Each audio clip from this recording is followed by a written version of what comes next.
Mes bien-aimés, la paix du Seigneur soit avec vous.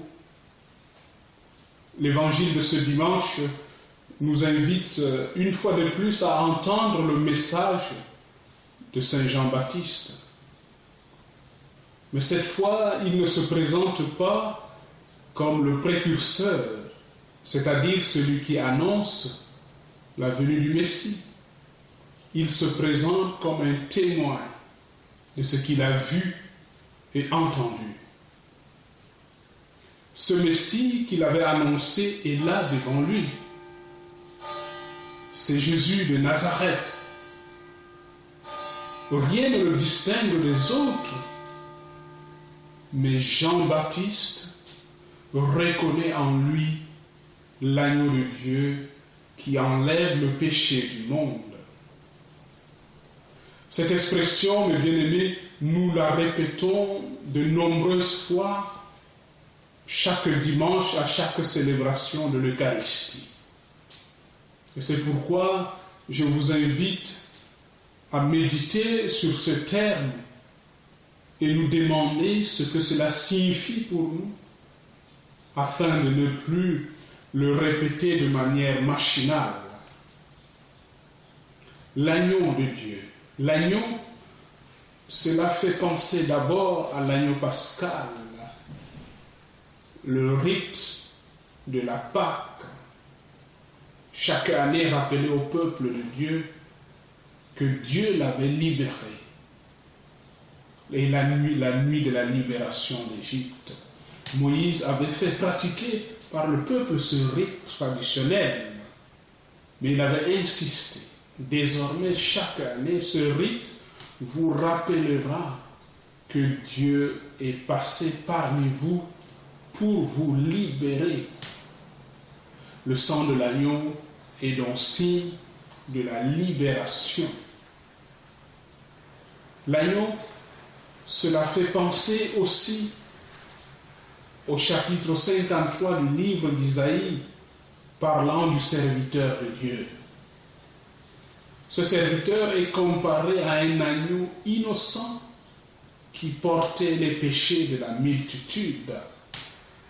Enfin, l'agneau signifie aussi l'agneau de Dieu, l'agneau envoyé par Dieu à Abraham en remplacement de son fils Isaac.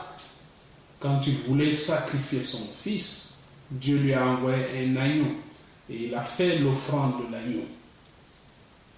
Donc quand Jean-Baptiste dit que Jésus est l'agneau de Dieu, il le présente donc comme le libérateur de l'humanité, notre libérateur. Et cet agneau est envoyé par Dieu, choisi par Dieu, comme dans le récit d'Abraham, du sacrifice d'Abraham, mais en faisant référence aussi au texte du serviteur d'Isaïe. Jean laisse entendre que cette œuvre de libération de l'humanité ne sera pas accomplie par un acte de puissance,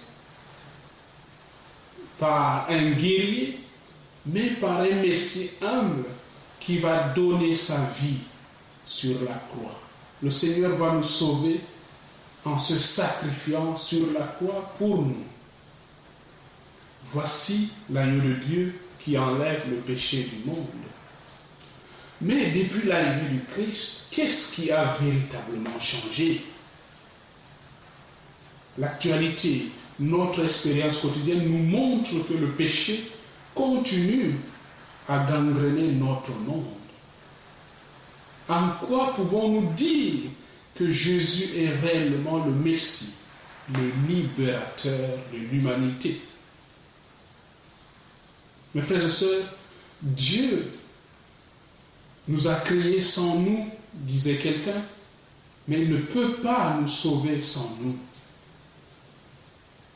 Une chose est sûre, c'est que grâce à Jésus, le péché n'est plus une fatalité. Le Christ nous a donné, nous a apporté la possibilité de nous libérer de son engrenage, de l'engrenage du mal, de l'engrenage du péché, à condition que nous choisissions de nous greffer résolument en toutes circonstances de notre vie sur sa parole et que nous nous laissons guider par son esprit, cet esprit reçu le jour de notre baptême. C'est alors que nous pouvons découvrir cette liberté des enfants de Dieu, qui est la liberté d'aimer, libre pour aimer. Telle est la liberté que donne le Christ. Nous pouvons vivre comme lui l'amour. Nous pouvons vivre comme lui la gratuité. Nous pouvons vivre comme lui le pardon. Il est l'agneau et le pasteur. Il est le roi, le serviteur. Bon dimanche à vous tous et que le Seigneur vous bénisse encore.